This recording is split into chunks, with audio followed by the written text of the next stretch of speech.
Point Doc avec le soutien du secrétariat d'État à l'économie, de Suisse Média et de la Loterie Romande.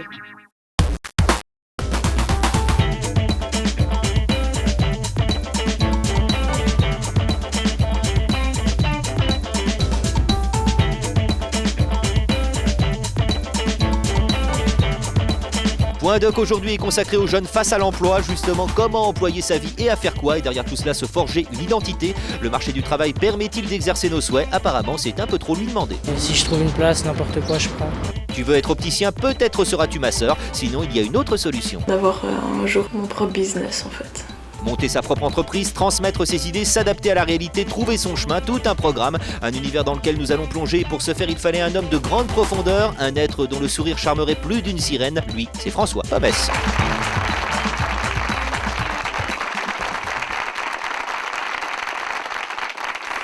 Bonjour à tous. Quel avenir professionnel pour les jeunes? La Suisse s'apprête-t-elle à suivre la même crise que la France? Quelles sont les formations les plus porteuses? Toutes les réponses à ces questions et à bien d'autres dans ce nouveau numéro de Point Doc. Pour en parler, merci d'accueillir sur ce plateau nos 4 invités. Le premier, vous le connaissez très certainement, conseiller fédéral et chef du département fédéral de l'économie, monsieur Joseph Deiss. Merci d'avoir accepté notre invitation. À ses côtés, Suzanne Sinclair, déléguée aux affaires économiques de la région Montreux-Vevey et coordinatrice de l'Est vaudois. Également Jean-Christophe Schwab, merci de votre présence, secrétaire central à la jeunesse du syndicat UNIA. Et pour terminer ce quatuor, voici Claude Roch, conseiller d'État et chef du département de l'éducation du canton de Valais. Merci à tous les 4 d'avoir répondu présents sur ce plateau. À vos côtés, le dynamique public de Point Doc qui pourrait réagir à n'importe quel moment pendant cette émission. C'est ça le principe de notre émission. Alors pour commencer, justement, voici notre enquête. Fin 2005, ils étaient 22 500 jeunes Suisses à chercher encore une place d'apprentissage. Pourquoi? Les patrons sont-ils trop difficiles? Regardez un petit peu la relation entre futurs apprentis et justement le patronat. Reportage. Je m'appelle Roger Sémater. Je suis le propriétaire fondateur de la société Roger Sémater SA. J'ai actuellement un apprenti qui est en 3e année.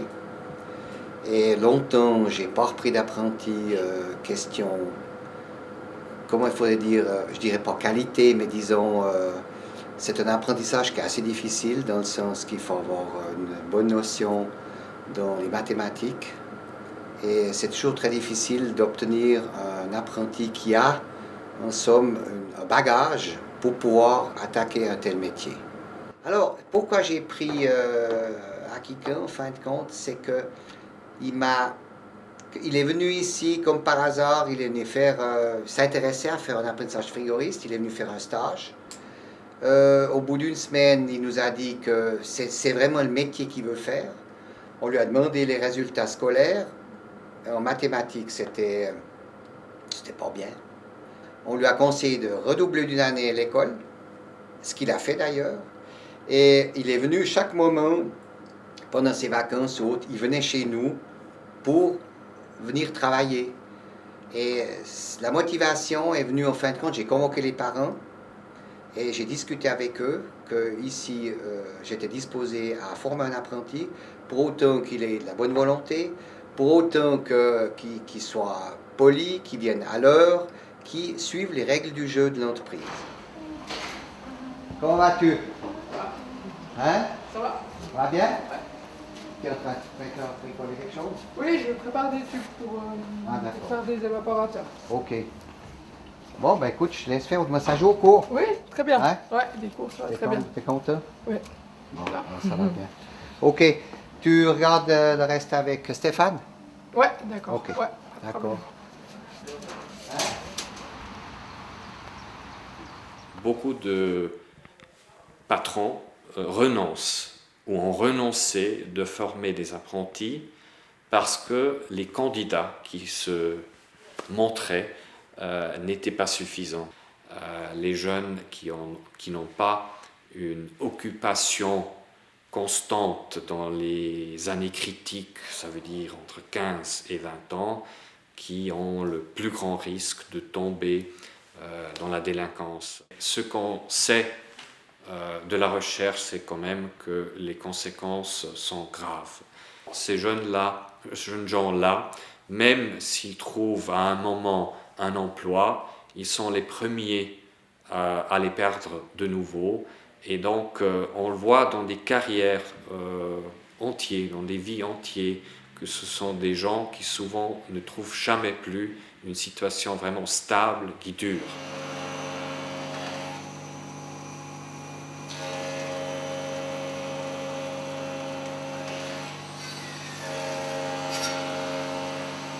Je m'appelle Bekim Lemani, j'ai 17 ans. Je suis aux plateformes jeunesse, CAB. Voilà, je cherche un apprentissage. Actuellement, je vais effectuer un stage d'1 semaine pour voir si m'accepte en apprentissage. Avant d'être CMO, j'étais livré à moi-même, donc j'étais pas perdu, mais disons, c'est pas évident de tout seul de trouver quelque chose. Dans certaines familles, il y a tout le monde qui travaille, donc il faut bien amener de l'argent, donc tout le monde travaille et des fois on n'a pas toujours quelqu'un qui peut être là même de notre famille pour nous aider. On n'a pas toujours une situation familiale bien, comme tout le monde. Et pour ça, je dirais qu'il faudrait des plateformes de jeunesse comme ici, des CMO, des gens qui donnent en aide par exemple, parce qu'il y a toujours une inégalité. Il y a des abus, ça c'est vrai. Même moi qui ai eu l'occasion de faire des stages, j'ai fait des stages pendant toute une semaine, j'avais le balai à la main et c'est tout. Ça me fait peur d'un côté, oui, je peux le dire. Ça me fait du souci. Faut trouver un moyen, pour essayer de trouver, pour les jeunes, pour les aider, pour tout le monde. C'est d'avancer, on avance tous ensemble. Voilà, il ne faut pas laisser une partie avance, une autre partie reste derrière. Il faudrait essayer que tout le monde ensemble trouve une solution, un moyen, et que ça marche, surtout. Donc voilà. Alors on vient de le voir, des jeunes qui ne trouvent pas leur place, certains patrons trop exigeants, on est face peut-être à une situation un petit peu préoccupante. Quel est votre avis sur ça, Monsieur Dice ? D'abord, il faut rappeler que la formation professionnelle, c'est la plus grande entreprise qui existe en Suisse, puisqu'il y a actuellement 200 000 jeunes gens, jeunes filles, qui ont une place d'apprentissage. Il y a donc 200 000 maîtres d'apprentissage. Il y a des dizaines de milliers de maîtres qui enseignent dans les écoles. Donc, il faut rappeler que c'est un système qui fonctionne. C'est pas pour ça qu'on doit oublier ceux qui restent sur le carreau. Exactement. Mais il ne faudrait pas faire de cela la seule image exemple de la formation professionnelle dans notre pays. On pourrait montrer des centaines, des milliers de jeunes qui trouvent ce qu'il leur faut, qui fonctionnent bien, etc. Mais nous devons nous occuper de ceux qui ont des problèmes. Et je suis content que vous ayez abordé la question non pas par le bout habituel, on nous dit qu'il n'y a pas assez de places d'apprentissage. On a vu d'après vos documents que ce n'est pas seulement une question de place d'apprentissage, c'est une question de disponibilité des entreprises qui auraient peut-être de la place mais qui ne veulent pas, ou encore des jeunes qui auraient des places mais qui ne veulent pas non plus. Il faut donc aider le système à fonctionner. Alors, la question est de savoir est-ce que nous sommes adéquats, est-ce que les places correspondent aux besoins du marché. Et là, je pense qu'il y a quelque chose à faire, puisqu'il y a des excédents dans certains métiers. L'apprentissage est plus dans les traditions, dans les arts et métiers. Et puis, très logiquement, en quelque sorte, les métiers plus récents, les nouvelles formations sont peut-être moins présentes et il y a une différence à surmonter. Monsieur Schwab, vous êtes d'accord à ce que vous venez d'entendre ? Tout à fait, je dois dire que je suis très satisfait d'entendre enfin Joseph Dice, à quelques jours de sa retraite, avouer qu'il y a un déficit structurel sur le marché des places d'apprentissage. Jusqu'à maintenant, la rhétorique officielle n'était pas tellement sur cette ligne, mais je dois dire que je suis content de vous l'entendre enfin dire. Effectivement, il y a des métiers dans lesquels il y a des places vacantes. Alors, certains métiers à tort, je pense par exemple au bâtiment, qui est un peu mal connu et qui fait un peu peur à tort, mais d'autres métiers où les patrons ne jouent pas le jeu. Par exemple, dans l'hôtellerie ou la restauration, où il n'y a pas le 13e salaire pour tout le monde, des salaires minimaux très bas, le non-respect absolument systématique des minima conventionnels. Donc moi, je comprends les jeunes qui ne veulent pas se lancer dans ces métiers. Mais alors, ça, on reviendra sur ces grandes questions-là. Non, ça, ce n'est pas une question d'adéquation. Mais... C'est pas tout à fait une question d'adéquation. Ça n'est pas une question d'adéquation, mais c'est bien la preuve qu'on ne peut pas répondre aux jeunes. Servez-vous, les places existent, vous n'avez qu'à les prendre. Non, il faut vraiment qu'il y ait des places qui leur conviennent dans des métiers qui leur conviennent. Et effectivement, comme l'a dit M. Das, il y a toute une série de métiers, notamment dans les nouvelles technologies, mais aussi bêtement l'apprentissage de commerce, qui est capital pour la Suisse, avec ses grandes banques, avec ses grandes assurances, mais aussi, je pense maintenant à l'industrie, qui commence à manquer de main-d'œuvre qualifiée, très qualifiée dans des métiers de pointe, comme la microélectronique, la micromécanique. Et là, si les entreprises ne prennent pas le problème au sérieux et ne se remettent pas à former, elles pourront avoir toutes les commandes qu'elles veulent dans quelques années. Simplement, si elles n'ont pas les employés qualifiés pour remplir ces commandes, c'est la place industrielle suisse qui sera en danger. Oui, juste la base de la question. Ce qu'on a vu tout à l'heure, c'était aussi un patron qui dit « je ne veux occuper, je ne veux prendre que des jeunes qui sont parfaits sur toute la ligne ». Voilà, il n'y a pas trop d'exigence. Et je pense que les entreprises ont tort de dire on ne prend que les 70 ou 80% les meilleurs et les autres, on les laisse pour compte. Je pense que nos entreprises ont une responsabilité sociale générale et elles ont un intérêt même à former tout le monde, même ceux qui ont un peu de peine, même ceux qui ont un peu de peine au niveau de la motivation ou qui ont de la peine au niveau Alors, Madame Sinclair, vous qui avez été patron d'entreprise, est-ce que vous êtes d'accord avec ça, vous qu'est-ce que vous demandez aux jeunes, puisque vous avez eu des apprentis, me semble? Écoutez, moi, dans ma pratique personnelle, en fait, et à force de côtoyer les entrepreneurs, je ne connais pas d'entrepreneurs qui, disons, à la base, n'auraient pas envie de former. Le problème aujourd'hui, c'est que ce qu'ils recherchent ne se trouve peut-être pas forcément sur le marché. On le voit, les jeunes sont paresseux et nuls, ils ne pensent qu'aux loisirs. C'est Bernard Nicot, bilan avril 2005. C'est ce que vous pensez? Non, pas du tout. Alors je crois déjà, il faut faire très attention parce qu'on parle toujours des jeunes. Je pense qu'il y a quelques jeunes qui ne sont peut-être pas conformes, qui ont un peu de peine. Oui. Mais je crois que sur le gros de la Suisse, il y a quand même beaucoup de bonnes personnes et beaucoup de jeunes qui font un bon travail. Je crois que les patrons aujourd'hui, évidemment, ils doivent s'adapter par rapport aux exigences du marché. Le marché est global, il est exigeant et ils doivent aussi chercher une qualité évidemment très très haute. Alors je crois qu'on a une question, une remarque dans le public avec Nathalie. Qui es-tu? Tu as quel âge? Parle-nous un petit peu de toi, qu'on te connaisse. J'ai 16 ans, je suis en 2e année de maturité au gymnase de Burier. Oui. Et j'aimerais savoir en fait si vous ne pensez pas qu'il y a des élèves qui ne sont pas forcément très scolaires, qui ont donc de la peine, que ce soit dans les langues, que ce soit dans les maths, mais qui feraient des très bons apprentis au niveau manuel, qui pourraient faire des bons confiseurs, des bons cordonniers, pour ne citer quelques exemples. Et est-ce que vous ne pensez pas qu'on leur demande trop de capacités scolaires et qu'on ignore en fait un peu leur talent dans d'autres domaines? Est-ce qu'on ne pourrait pas leur trouver une solution pour que, même s'ils ne sont pas forcément très bons à l'école, ils puissent exercer un métier où, en fin de compte, il n'y a pas tellement besoin de savoir beaucoup de maths ou d'être très fort en allemand? Alors, Monsieur Roch va peut-être te répondre, Nathalie. Oui, évidemment que la formation est essentielle, mais je dois dire que l'école devient aussi exigeante. Pour revaloriser les apprentissages, il faut peut-être mieux conduire chaque jeune vers sa compétence. Concrètement, comment? Et concrètement, c'est avec des stages, plus de stages, des stages plus longs, une meilleure collaboration avec les associations professionnelles. Et je peux le dire, depuis une année, les patrons sont prêts à rendre service aux jeunes. Ce dialogue est indispensable. L'orientation professionnelle a un rôle essentiel à jouer pour concrétiser les projets des jeunes. On a une intervention publique. Alors Alicia, qui es-tu? Quel âge as-tu? Et tu as fait quelle formation? Alors, je me présente. Alors, je m'appelle Alicia, j'ai 22 ans. J'ai fait mon parcours scolaire en terminale, donc VSO. Et puis, j'avais entamé une profession, un apprentissage comme assistante dentaire. Puis bon, ça ne m'a pas convenu, donc j'ai arrêté. Maintenant, je suis au CEMO d'Aigle et je cherche une place d'apprentissage comme employée de com. Puis je me rends compte que c'est super dur parce que les patrons, j'estime qu'ils pénalisent vite les élèves, autant parce qu'on sort de la terminale et qu'à l'heure actuelle, il y a aussi les multi-checks. Donc je trouve ça aussi, on va dire, aberrant que des élèves de 9e année payent 100 francs, voire 60 francs pour faire des tests, sachant que peut-être ils ne vont pas réussir, il faudra peut-être le passer une 2e fois. Et puis, ce que je veux dire par là, c'est qu'il y a beaucoup de... Ouais, les patrons prennent plus du tout compte de ce qui est justement aspect pratique, mais qu'on nous juge sur des papiers. Donc là, il y a 2 questions de remarques. D'abord, cette histoire de multi-check, ces tests qui sont un petit peu aberrants. Pourquoi tester?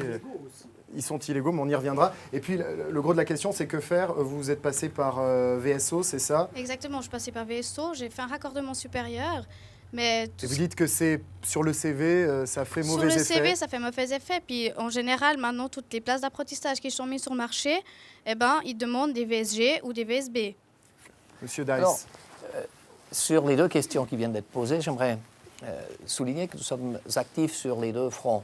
D'une part, au niveau de ceux qui ont peut-être une évolution scolaire plus difficile, qui ont eu besoin de rattrapage, etc., ou qui, d'une manière générale, ont plus de peine à suivre notamment des formations plus théoriques, nous avons développé des formes d'apprentissage de plus courte durée avec des exigences moindres. C'est-à-dire un apprentissage de 2 ans qui ne conduit pas au CFC, mais à l'attestation, mais qui permet, et c'est le grand avantage, à ces jeunes de terminer, de boucler déjà une première formation, ce qui est déjà un élément positif dans leur CV. Il faut avoir réussi à terminer un programme jusqu'au bout. Juste pour revenir, ce que vous soulignez tout à l'heure, c'est multi-checks, ces tests illégaux. Alors illégaux ou pas, qu'est-ce que vous en pensez? Moi, je dirais que ces multi-checks sont assez symptomatiques de la situation qui prévaut actuellement. Nous sommes en situation de crise, oui, c'est de plus en plus courant. Et d'ailleurs, presque tous les offices fédéraux, y compris l'OFFT, qui dépend du département de M. Dice, exigent le multi-check pour chaque postulation. Il n'y a que pour quelques métiers à la poste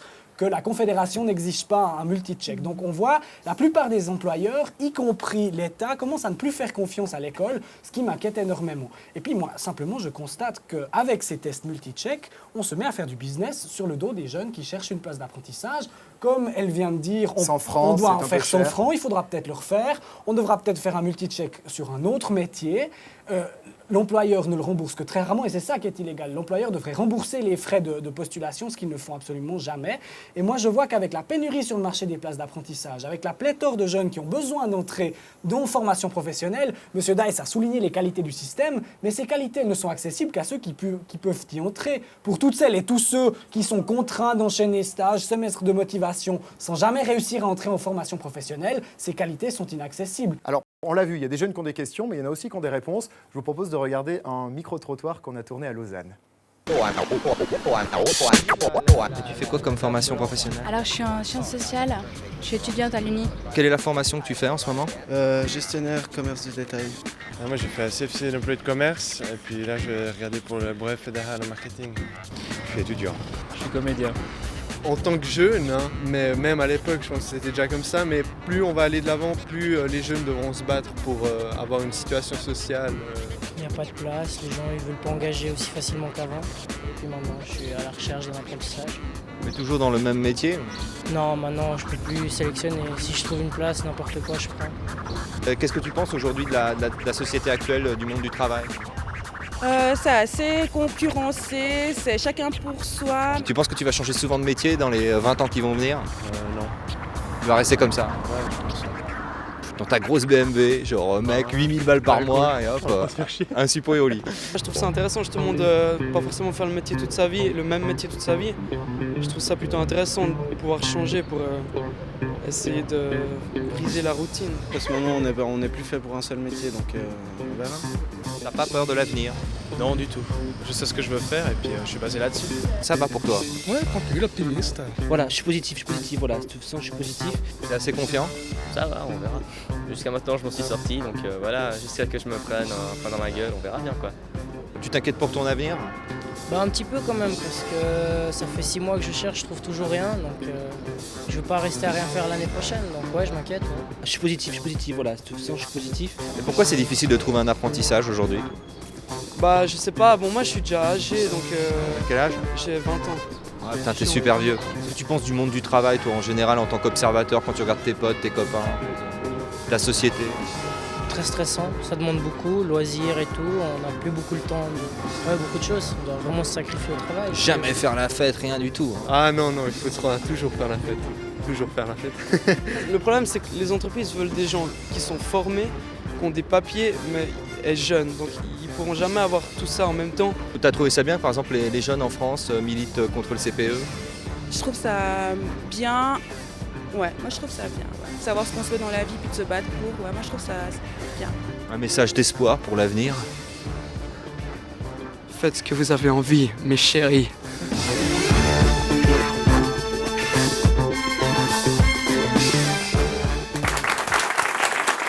Alors, tous ces jeunes semblent très confiants. Alors, est-ce qu'on ne s'affole pas pour rien finalement, monsieur Schwab? Je crois qu'il faut quand même s'affoler un petit peu parce que chaque jeune qui n'entre pas en formation professionnelle est un cas qui doit nous inquiéter. Pourquoi? Parce que ne pas avoir de formation professionnelle, malheureusement, c'est presque avoir un abonnement à vie aux emplois précaires, au travail flexible, à l'aide sociale. Même on a constaté dans les récentes statistiques nationales de l'aide sociale que la plupart des gens qui sont à l'aide sociale n'ont pas de formation professionnelle. Donc l'accès au secondaire supérieur, l'accès à la formation post-obligatoire, à l'apprentissage, à l'école de maturité est absolument capital. Et tant qu'il y aura des jeunes qui ne trouveront pas leur voie dans la formation professionnelle, ça devra être une préoccupation permanente et en tout cas ce sera la nôtre. Donc ceux qui réussissent, mais ceux qui sont sur le carreau restent sur le carreau à vie, c'est ce que vous dites? Voilà, et c'est pour ça qu'il faut absolument les aider et faire en sorte qu'ils ne restent pas sur le carreau. Mais finalement, alors les patrons, puisque vous étiez patron, est-ce qu'ils ne sont pas trop exigeants? Écoutez, il y en a certainement qui cherchent les candidats parfaits qu'ils ne vont jamais trouver, mais je dirais, à force de côtoyer les patrons, je crois, comme je disais tout à l'heure, je crois qu'ils ont vraiment envie, en fait, d'avoir des jeunes. Oui, mais justement, il y a quelques barrières qu'il ne faut pas oublier. D'une part, je parlais tout à l'heure, et puis c'est aussi ce qui est sorti, en fait, de la première interview, c'est qu'il y a quand même parfois des lacunes au niveau des maths, au niveau de l'orthographe, peut-être aussi au niveau de l'enthousiasme qui ne se reflète pas. C'est rédhibitoire, ça suffit pour pénaliser un candidat? Je ne dis pas que ça suffit, mais si vous voulez, ça c'est les échos qu'on reçoit. Je ne dis pas qu'ils ont raison, mais ça c'est quand même des choses qu'on entend. Et c'est quelque chose qu'il faut prendre au sérieux aussi pour intervenir peut-être au niveau de l'enseignement. Il semblerait des fois que l'enseignement qu'ont reçu certains jeunes ne corresponde pas à ce qui est exigé dans l'économie. Et vous savez, il faut aussi comprendre, un patron, il doit quand même chercher aussi la survie de son entreprise. Il a tout bêtement pas le temps pour améliorer ses bénéfices. Il y a quelques grandes entreprises qui ne sont pas en situation de survie et qui suppriment des places d'apprentissage. Oui, mais je vous rappelle que le grand tissu économique en Suisse, c'est quand même des PME, de petites entreprises qui tout simplement n'ont pas le temps ni l'argent, parce que ça coûte beaucoup d'argent en fait d'employer des apprentis. Mais je pense qu'il est important que l'économie se rende compte que elle a non seulement un devoir, mais elle a un intérêt à former les jeunes. Et ce serait une erreur de vouloir se transformer en passager clandestin. On laisse former les autres et on prend les gens une fois qu'ils ont la formation. Moi, j'ai toujours insisté sur ce point-là et je l'ai fait dans toutes mes visites. J'ai été dernièrement dans la plus grande entreprise de nettoyage de Suisse, qui a 5000 personnes, et je leur ai demandé combien ils avaient d'apprentis. On m'a dit 35. Ils étaient assez fiers. Je leur ai dit, c'est très bien. Seulement, avec 5000 personnes occupées, vous devriez avoir le 5%, c'est-à-dire beaucoup plus, 250 au minimum. Et ils m'ont promis, le jour où j'étais en visite, que très rapidement, ils vont au moins monter à 100. Donc, il faut mettre un peu plus de pression. Il y a un chantage positif. Je crois que M. Dice a trouvé un emploi pour sa retraite qui va arriver, aller faire le porte-à-porte, démarcher les entreprises en Suisse. Ça marche. Il y a le canton de Vaud qui a engagé 4 démarcheurs et démarcheuses des places d'apprentissage. Et moi, j'aimerais que M. Dice ne s'arrête pas en si bon chemin. Que nous finançons d'ailleurs avec le budget de la Confédération. Nous avons 30 millions par année, 31 millions l'année passée, pour favoriser toutes ces mesures. Ce n'est pas seulement les démarcheurs, c'est aussi aider les petites entreprises. Il ne faut pas oublier que le plus grand nombre des entreprises chez nous ont moins de 10 personnes. Oui, très difficile d'avoir un apprenti. Là, on a essayé de former des groupes d'entreprises qui prennent en charge. J'ai une question, une question dans le public. Volontiers. Allez-y, monsieur, bonjour. Oui, bonjour, Bernard de Gex. J'ai une question à M. Dice peut-être, parce que là on parle effectivement pour revenir sur les difficultés des PME. Un certain nombre de règlements sont édictés par l'OFFT. Je ne citerai que le cas des employés de commerce où, je crois, sauf il y a 3 ans en arrière, la réglementation a totalement changé. Rendant tellement difficile la tâche du maître d'apprentissage qu'un certain nombre d'entreprises se sont dit « Ah non, à partir de ce moment-là, non, c'est fini, on n'engage plus ». Il y a même des collectivités publiques, dont je ne citerai pas le nom, mais qui sont au plus haut niveau du canton de Vaud, qui ont décidé de diminuer leur nombre de places d'apprentissage de commerce à cause de ces restrictions. Et qu'est-ce qu'on voit ? On voit maintenant que, j'ai vu passer, je crois, 3 ans après, seulement 3 ans après, on devrait dire, une directive qui allait dans le sens du soulagement de ce premier règlement. Alors, qui votre était question, vraiment... Non. La question, c'est est-ce qu'on n'a pas une... on se met pas des autogols, finalement, on s'autoflagelle pas un petit peu en émettant un trop grand nombre d'exigences envers les patrons. Une réponse, Monsieur Daes? Alors, d'abord, il faut savoir que toutes les formations, tous les curriculums de formation sont établis en étroite collaboration avec les corps de métier concernés. Donc, la révision de l'apprentissage commerce qui était nécessaire parce qu'aujourd'hui, vous ne pouvez pas occuper du personnel dans votre administration, que ce soit l'entreprise ou public, selon les mêmes règles qu'à l'époque. On a de nouveaux instruments, on a de nouvelles technologies et c'est tout à fait différent. Donc, on a révisé cette formation d'entente avec les grandes organisations professionnelles et ce sont elles qui ont exigé ça. Alors, deux choses. D'une part, je me refuse à dire chaque fois « oui, mais nos jeunes ne sont pas capables d'aller si loin, on leur demande trop » ou dans nos entreprises. Je crois que nous pouvons souvent faire plus qu'on ne croit. Et puis, deuxièmement, il y a eu quelques problèmes, effectivement, de mise en place de cette forme d'apprentissage et nous avons pris maintenant des mesures qui, je pense, vont corriger cela et nous avons pu stabiliser. Les entreprises, je crois, efficaces, qui veulent du personnel administratif, commercial de haute qualité, jouent le jeu. Et je crois qu'avoir un apprenti, une apprentie, ça demande un certain engagement. Ça demande un certain engagement qui va au-delà de ce que certains, peut-être dans le passé, ont cru. Et je crois qu'à la fin du compte, même l'économie sera contente d'avoir des gens bien formés. Très bien, je pense qu'on a bien saisi le message. Vous parliez tout à l'heure, Madame Sinclair, de l'orthographe, des mathématiques, donc ça fait partie de toutes les études. Mais finalement, est-ce qu'en Suisse, il n'y a pas une survalorisation des études? Nous, on a suivi le parcours en 2003 d'un étudiant qui venait d'obtenir sa licence universitaire en sociologie. Il s'appelle Antoine. Regardez ce qu'il fait maintenant en 2006. Nous sommes en 2003, Antoine vient de terminer sa licence en sociologie, en tout et pour tout 4 ans d'études à l'Uni de Lausanne, un travail conséquent et un résultat surprenant. Je me retrouve sans emploi, tu fais de la sociologie et puis à la fin, bon bah voilà, quoi, t'as fait ta sociologie, débrouille-toi, quoi. Finalement, on s'en veut presque à soi d'avoir choisi ça, on se dit bah mince, j'étais bête parce que ça me sert à rien en fait, quoi. Triste constatation, mais précisons les choses, revenons en 2006, donc 3 ans plus tard. Le monde a changé, Antoine a muté, il ne travaille pas dans la branche professionnelle de ses études. Il s'en doutait un peu, d'ailleurs au tout début on l'avait prévenu. En tout cas, je me souviens d'avoir entendu le chiffre de 25% des gens qui sortent de sciences sociales n'ont pas de travail, quoi. Mais j'ai entendu une fois, puis je crois qu'après j'ai dû l'oublier. Je pense qu'à l'université, j'étais pas l'étudiant le plus... le meilleur étudiant en soi. J'ai fait plein d'autres choses que les études, quoi. Maintenant, je travaille à moitié pour une association qui fait de l'audiovisuel, où je suis payé pas vraiment, puisque c'est pas à but lucratif, quoi. Et puis, d'un autre côté, pour vivre, je suis payé par une société d'informatique, où l'informatique, ça n'a rien à voir avec la sociologie. Ce que j'analyse, c'est qu'après, en fait, j'ai été dans une voie qui correspond pas du tout à ce que j'ai appris avant. En marge de son job d'informaticien, un travail d'ordre alimentaire, Antoine satisfait ses instincts artistiques en fondant une association audiovisuelle. Premier ingrédient, il faut un copain avec qui on s'entend bien. Bon, en fait, c'est un ami de longue date qui m'a une fois contacté et puis m'a dit ouais, toi je sais que tu fais toujours de la vidéo, donc ça m'intéresserait de travailler avec toi parce que j'aimerais fonder une association multimédia. Notre but, c'est d'aider en fait les artistes locaux, quoi, à se développer aussi, quoi. Enfin à qu'on se développe tous ensemble quelque part. Et puis donc c'est parti de cette idée-là, quoi. Finalement, quand on compare les deux périodes, Antoine dans son palace de pièces est quand même vachement mieux qu'avant. Bon, je vis dans d'autres conditions, j'ai un travail, à l'époque j'avais commencé un travail, mais sinon je vis vraiment avec pratiquement rien. Mais ma compréhension est que si on veut faire la sociologie, il faut continuer à l'Uni.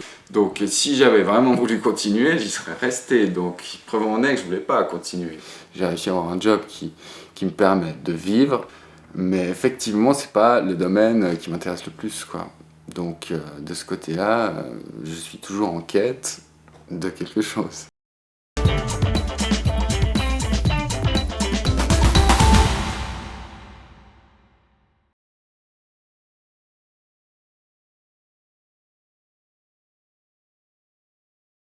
Point doc avec le soutien du secrétariat d'État à l'économie, de Suisse Média et de la Loterie Romande.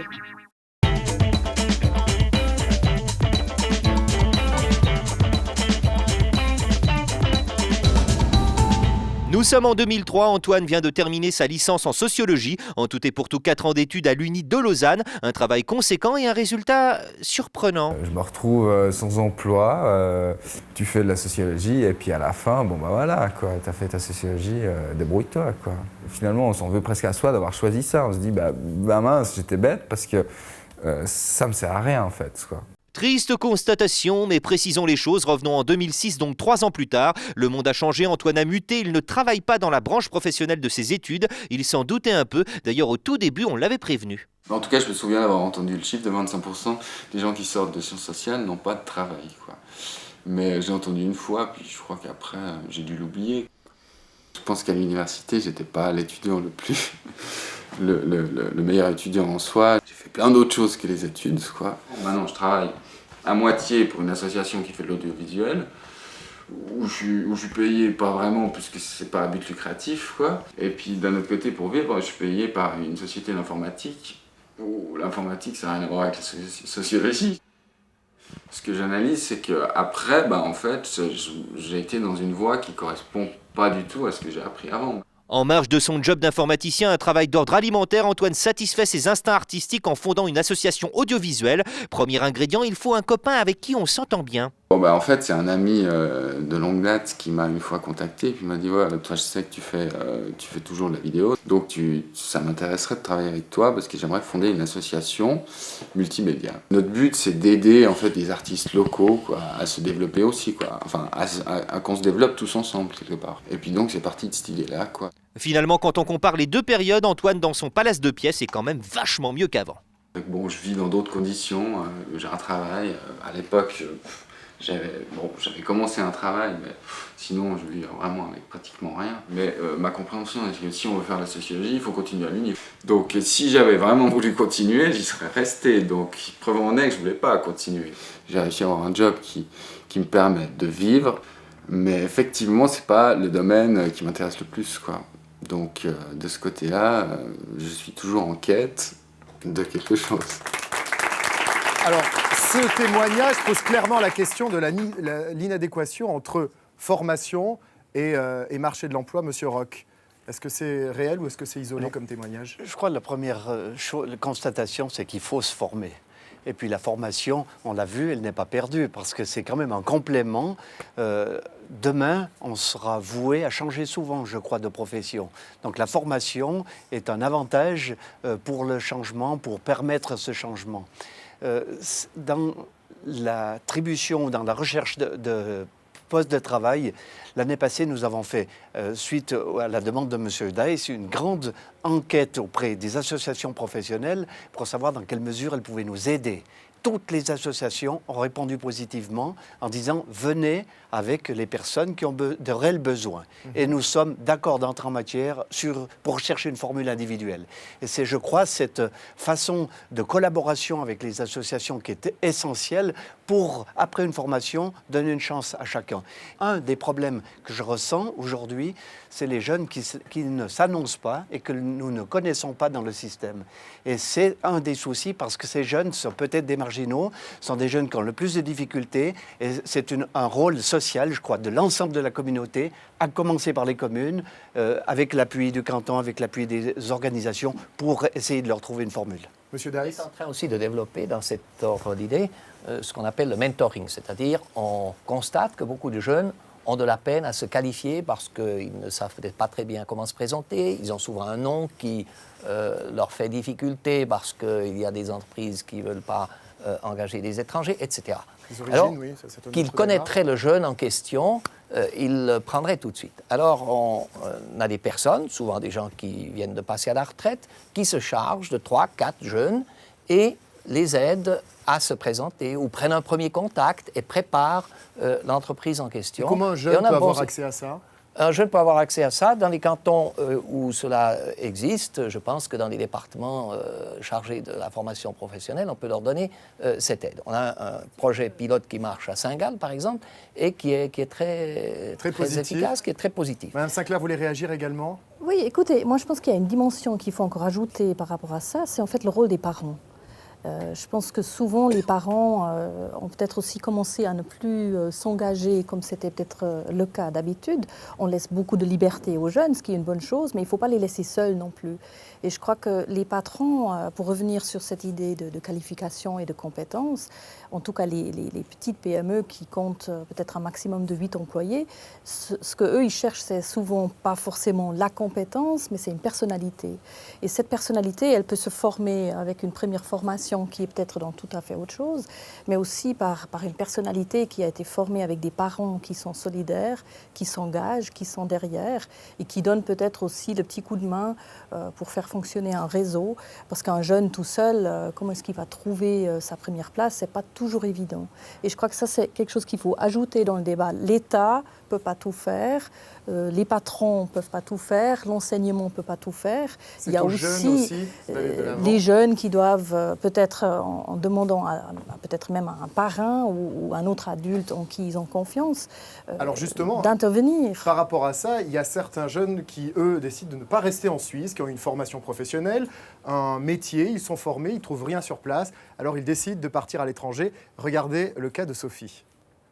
Voici Sophie, à l'époque en 2003, elle avait déjà cette longue chevelure endiablée, pleine d'énergie, elle se cherchait et dans ses fantasmes les plus fous, elle était irrésistiblement attirée. J'ai toujours été attirée par un métier artistique, ça a toujours été assez clair pour moi que je voulais aller dans cette direction. Je me suis finalement décidée pour la mode parce que pour moi, s'habiller est un jeu. Mon rêve, c'est de pouvoir un jour développer mon propre label et puis être indépendante.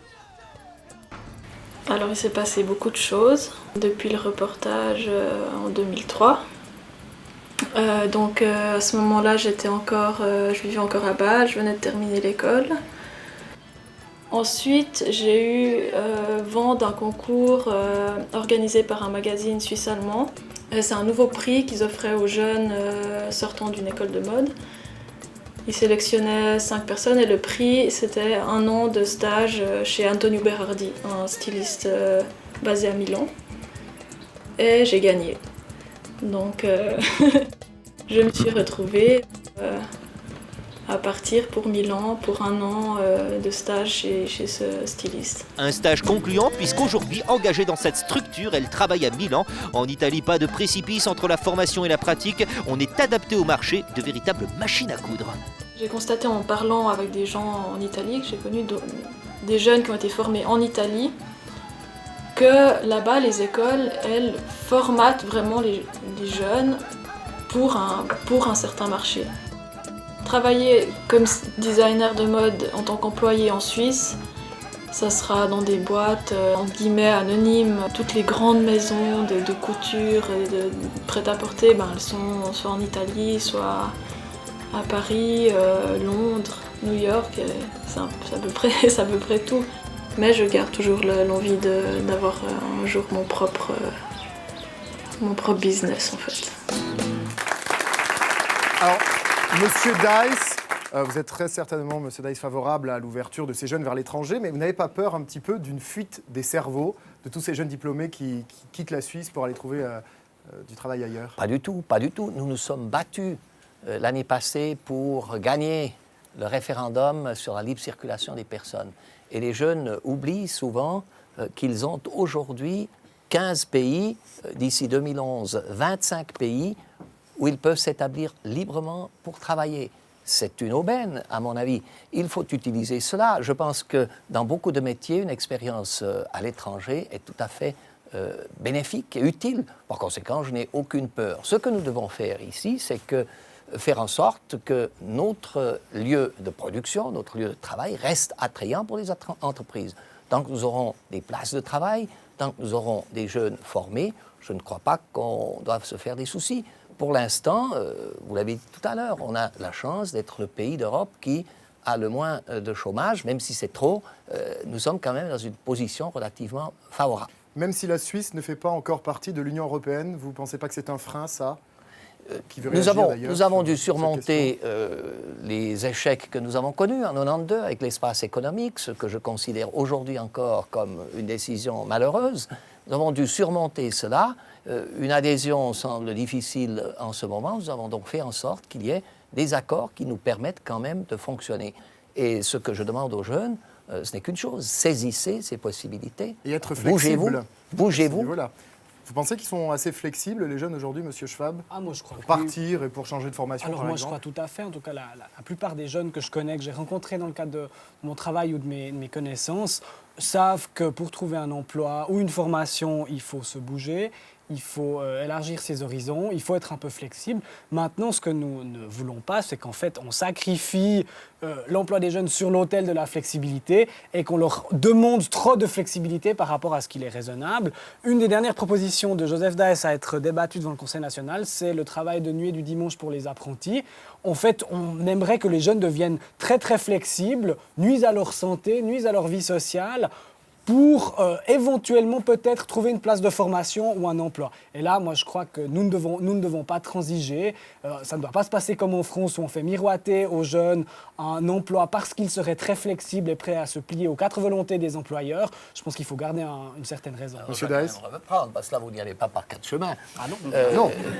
Et c'est le moins qu'on puisse dire. Non, ce que nous préconisons, c'est que l'on considère les jeunes comme capables, à partir de l'âge de la majorité, de tenir leur poste et de pouvoir faire l'apprentissage dans les métiers dans les conditions du réel. Même si on sait que c'est particulièrement nuisible à leur santé. Mais ça, c'est encore à prouver. Est-ce que c'est pas surprotéger le jeune de dire non, là, vous n'allez pas... Nous pensons, il ne s'agit pas de faire travailler les enfants, il s'agit de faire travailler des jeunes qui ont tous les droits, qui sont considérés comme adultes dans toutes les dimensions de la vie. Et je ne crois pas que c'est à leur détriment. Au contraire, je crois que c'est pour leur bénéfice, puisqu'ils pourront, dans ces conditions-là, trouver beaucoup plus facilement un emploi et beaucoup plus facilement aussi apprendre leur métier. Moi, je ne crois pas qu'on surprotège les jeunes quand on constate que l'état de santé des apprentis est moins bon que celui des gymnasiens du même âge, même quand ils ont dépassé 18 ans, et quand on sait que c'est parce qu'ils sont dans le monde du travail que leur état de santé s'est dégradé. Donc, de vouloir encore plus dégrader leur état de santé en les faisant... Attention, parce que vous êtes en train de répandre une philosophie qui est dangereuse. Le travail, c'est la santé, chantait un chanteur français très connu. Et il y a une étude du SECO qui montre que le travail de nuit, ça n'est pas la santé. Alors ça, c'est autre chose. Je crois que tout à l'heure, on avait peut-être une question publique. Vous vouliez poser une question? Moi, c'était par rapport à la flexibilité pour pouvoir partir à l'étranger pour étudier. Mais le problème, c'est que maintenant, les papiers qu'on a ici, ils ne sont pas forcément reconnus à l'étranger. Est-ce que vous ne pensez pas qu'il faudrait faire quelque chose à ce niveau-là? Bien sûr, et nous y travaillons. C'est un des aspects de la libre circulation des personnes. Elle n'a de sens que dans la mesure où tout le monde a les mêmes chances. Nous y travaillons, vous dites, c'est-à-dire? Est-ce qu'on a des dates? Non, c'est l'OFFT d'une part et le SECO. Nous prenons tous les cas où il y a des difficultés à faire reconnaître nos diplômes. Parfois, c'est des situations difficiles parce qu'il y a des exigences à remplir et il faut d'abord pouvoir s'adapter. Prends l'exemple de l'architecture où il y a dans l'Union européenne une exigence supérieure au niveau des nombres d'années de formation. Et cela fait qu'une certaine partie des architectes qui ont la formation, notamment HES, n'ont pas ces conditions, alors on n'arrive pas à faire reconnaître. Mais nous y travaillons et c'est l'objectif du principe de la libre circulation. Merci pour votre réponse. Alors, depuis le début de cette émission, nous, on suit des jeunes. Je vous propose de regarder le parcours de Clément Charles, qui, à 24 ans, a créé sa propre entreprise de diffusion de contenu et tout semble lui sourire. Fin 2000, on a commencé avec mes associés à se réunir autour du projet. En 2001, on a commencé vraiment à travailler sérieusement, à ouvrir notre bureau. Puis en 2002, on a fondé l'entreprise dans laquelle on travaille aujourd'hui. Et ce qui nous a donné envie de créer ça, c'était qu'on était certain d'avoir un concept. Et personne se disait que ça allait être pertinent de vendre de l'information pour le téléphone mobile ou de diffuser en plein écran de la vidéo sur le web. La question du risque est bien entendu fondamentale et je dirais qu'elle est à la source même du processus de questionnement. Est-ce que je vais monter mon entreprise ou est-ce que je ne vais pas la monter, mon entreprise? Et on a effectivement deux façons de prendre ce risque, ou comme une manière positive, c'est-à-dire c'est un challenge, c'est une montagne à grimper, ou de manière disons négative, c'est une crainte, c'est une peur de perdre, entre guillemets, le jeu. Donc c'est clair qu'on a des moments de découragement qui peuvent être surmontés en fait quasiment uniquement par une croyance à la limite du religieux dans le projet qu'on est en train de défendre. Donc si moi je devais donner un seul et unique conseil à un jeune entrepreneur, c'est l'idée de travailler le plus possible sur son projet avant de commencer à générer des frais. C'est-à-dire avant de commencer à générer des frais, à avoir un bureau, à avoir des employés, déjà faire quelques rendez-vous clientèle, déjà faire quelques recherches de fonds, déjà faire quelques rendez-vous avec des employés potentiels pour voir que peut-être leur projet d'entreprise n'est pas viable ou qu'ils n'ont pas en fait la volonté réelle d'investir tout le temps et l'énergie nécessaire pour porter ce projet d'entreprise jusqu'au succès.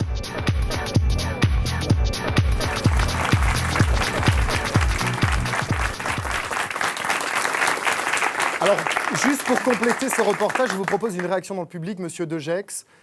Voilà, oui. On vous a déjà entendu tout à l'heure, mais alors juste pour préciser à nos téléspectateurs et à nos invités, vous avez créé une entreprise qui, elle, s'est cassée la figure, elle a périclité. Pourquoi ? Alors, tout d'abord, j'ai créé plusieurs entreprises. Une en 1990 qui tient toujours, mais c'est vrai, une autre en l'an 2000 qui a périclité. Alors, c'était dans le domaine des nouvelles technologies, c'est vrai. C'était juste après l'éclatement de la fameuse bulle Internet, comme on l'a appelée. Donc, c'est vrai que c'était très difficile. C'était le mauvais moment, vraisemblablement, pour démarrer. Donc, c'est une entreprise qui a tenu environ 24 mois. Mais je crois cette expérience que j'estime devoir positiver, m'a appris deux choses. D'abord, la première chose, c'est qu'on n'a pas en Suisse l'esprit de capital risque, et ça, c'est à mon avis une grosse catastrophe. C'est-à-dire que c'est vraiment très très difficile de trouver de l'argent si on a des idées, si on a des projets. Et la deuxième chose, c'est que on n'a pas la culture de l'échec. Il ne faut pas la cultiver quand même, mais on a honte d'avoir échoué. Et moi, je trouve qu'il n'y a pas d'honte à avoir échoué, parce qu'on était 12, on a réussi quand même pendant quasi 24 mois à nourrir 12 personnes, à faire des projets, à rendre des clients heureux. Mais quel conseil vous donneriez aujourd'hui à des jeunes qui voudraient se lancer dans la création d'entreprises ? Alors, je crois Madame Sinclair évoquait tout à l'heure le fait d'être suivi, d'être coaché, de pouvoir utiliser le réseau de la famille. Moi, j'ajouterais qu'il faudrait aussi idéalement pouvoir utiliser les réseaux professionnels, d'associations professionnelles. Et dans notre cas de figure, dans le cas de figure de mon secteur d'activité, c'est l'association Suisse Média en Suisse romande, qui est représentée ici par Roland Grander. À votre droite, Monsieur Grander. Un petit mot pour réagir sur ça. Qu'est-ce que vous pouvez préconiser, vous, pour inciter les jeunes ? Vous les suivez ? Oui, bien sûr. C'est notre but aussi en tant qu'association. J'aimerais quand même pousser un petit coup de gueule, si vous le permettez, et réagir par rapport à ce que vient de dire M. De Gex, et par rapport à ce qu'a dit Mme Sinclair, quand on dit qu'il faut utiliser les voix de sa famille, etc. Je constate qu'une entreprise, malheureusement, de nombreuses petites entreprises démarrent et ont de la peine, culture de l'échec, etc. Aller dans ce sens-là, c'est aller au-devant de futurs ou d'entrepreneurs qui se sont cassés la figure avec l'aide de la maman, du papa, de la copine, etc. En fait, tous ceux qui sont tout proches d'eux. Et finalement, au moment où ils se cassent la figure, ils perdent la crédibilité à la fois non seulement de leur milieu professionnel, mais aussi de leur milieu familial. Et ça, c'est inadmissible. Aujourd'hui, il faut, M. Dice, que nous créions un premier step, une première marche, celle qui donne à fond perdu, comme le font les Canadiens par exemple, 5 ou 10 000 francs. Cette première tranche que vous demande le banquier en arrivant, vous dites je veux un certain montant pour créer mon entreprise, et il vous dit quoi ? Il vous dit qu'est-ce que vous avez dans la poche, et je vous donnerai ce que vous avez. Donc ça n'est pas correct, ça n'est pas bien. Il faut aujourd'hui que nous aidions les jeunes entrepreneurs, pour ne pas parler des autres, mais pour l'instant les jeunes entrepreneurs, à avoir ce premier step sans avoir peur de le perdre.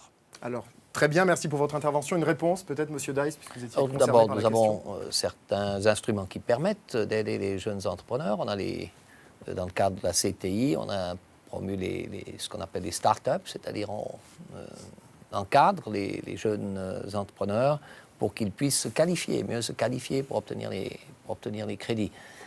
Nous avons dernièrement passé au Parlement aussi une révision de la loi sur le cautionnement. Nous aimerions pouvoir développer ce cautionnement qui n'est pas utilisé pleinement, qui permet de surmonter dans certains domaines. Je pense là notamment aux arts et métiers, bien sûr. Donc il existe certains instruments qui sont destinés à cela. L'État donne des bourses. Pardon ? L'État donne des bourses à des jeunes créateurs, des enveloppes budgétaires pour que... Non, nous n'avons jamais voulu jusqu'à présent, d'une part, au niveau de l'apprentissage, payer au patron un certain montant pour qu'il crée des places d'apprentissage. Il y en a 200 000, il faudrait donner à tout le monde. Vous pouvez calculer ce que ça représente. Et ce serait, au fond, injuste envers ceux qui le font volontairement et de payer ceux qui arrivent en dernier. Et puis, nous n'avons pas les moyens pour soutenir, avec de l'argent frais, des entreprises. Donc, pas de coup de pouce pour les jeunes, c'est pas possible de leur dire on vous donne 10 000 francs pour... Non. Je n'ai pas cet instrument et je ne pense pas que ce soit forcément la bonne chose. Nous ne sommes pas d'abord des banquiers. L'État ne peut pas aussi juger quelle est l'entreprise qui aura du succès et laquelle n'aura pas. Nous n'avons pas les moyens, nous ne sommes pas des entrepreneurs, donc ce serait de toute façon quelque chose de relativement discutable que d'attribuer de tels montants. Alors je sais que c'est très délicat comme question, mais si on devait parler de formation plus porteuse que d'autres parce qu'il y a plus de débouchés, on citerait lesquelles par exemple ? Monsieur Schwab, Monsieur Roch. Moi, je dirais l'industrie.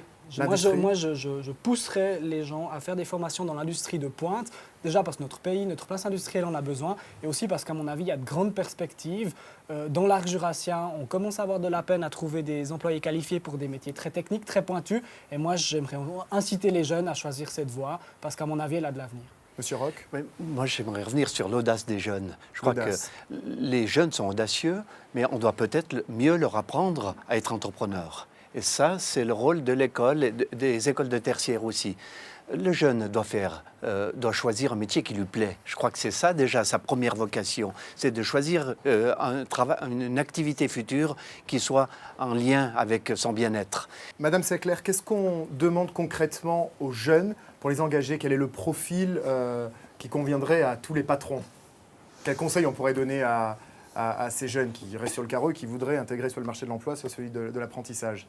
Bon, je ne peux pas répondre pour tous les patrons, mais je dirais ce que j'entends le plus, c'est une bonne culture générale déjà, qui passe aussi par une maîtrise quand même basique de l'orthographe, de leur langue maternelle, des maths, comme je disais. Et une chose qui va peut-être faire rigoler les jeunes ici, mais une chose qui est souvent critiquée, c'est en fait le look des jeunes. Oui, c'est comme quelque chose... mais je crois que ça a été dans chaque génération un sujet.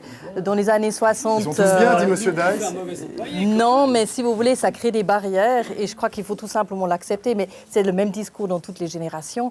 Une fois, c'était les cheveux longs, une fois, c'était les cheveux courts. Mais est-ce que juger sur l'apparence n'est pas un peu réactionnaire comme... Vous le dites, mais ça, c'est les échos quand même qu'on a des entrepreneurs. C'est une question, hein, je ne le dis pas. Oui, mais vous savez, je crois qu'il faut tout simplement être pragmatique. Il y a encore beaucoup de préjugés et je crois que chaque génération vit un peu les frustrations à ce niveau-là. Et c'est vrai, une jeune fille qui se présente avec 3 piercings, elle aura peut-être moins de chance qu'une qui n'en a pas. Ça dépend de l'entreprise. Ça dépend de l'entreprise. D'accord. Monsieur Dice, peut-être vous avez 3 enfants. Quels conseils vous leur donniez à l'époque quand ils se lançaient dans la vie active, dont pourraient profiter tous les jeunes qui sont là et qui nous regardent? Il est toujours difficile de parler de ses propres expériences parce que l'expérience, c'est justement ce qu'on a vécu soi-même. Donc, il faut chacun doit faire ses expériences à soi. Mais je pense que ce que j'ai dit au départ, il est important de faire quelque chose, d'arriver au bout de quelque chose. Ça, c'est le premier conseil que je donnerais, beaucoup plus que de dire il faut absolument pouvoir trouver le métier idéal. On a vu tout à l'heure le sociologue. Je vous demande, il faut combien de sociologues en Suisse romande? Probablement qui font du travail de sociologue, pas des wagons. Mais nous en formons peut-être plus et ça ne fait rien. Si ces sociologues ont une bonne formation, ont terminé un parcours, comme l'exemple qu'on a vu, ils savent s'adapter, ils peuvent rebondir et tout à fait forger leur carrière. C'est très important de souligner ça. Pour conclure cette émission, est-ce qu'on aurait des questions, des réactions dans le public? Profitez-en, nos invités sont là pour vous répondre. Oui, peut-être ici, est-ce qu'on pourrait avoir un micro? Alors... Pardon, les filles après. Bonjour. Alors, Monsieur Dice, vous êtes plus ou moins en fin de parcours. Qu'est-ce que vous avez concrètement... merci, moi, j'ai encore toute la vie devant moi. Fin de parcours. Exactement, non. Non, concrètement, qu'est-ce que vous avez fait, disons, dans votre carrière pour que les jeunes aient plus d'emplois? Et puis, qu'est-ce que vous avez fait et qui a été mené à bien? Qu'est-ce qui a été fait qui a été peut-être qui a un peu foiré?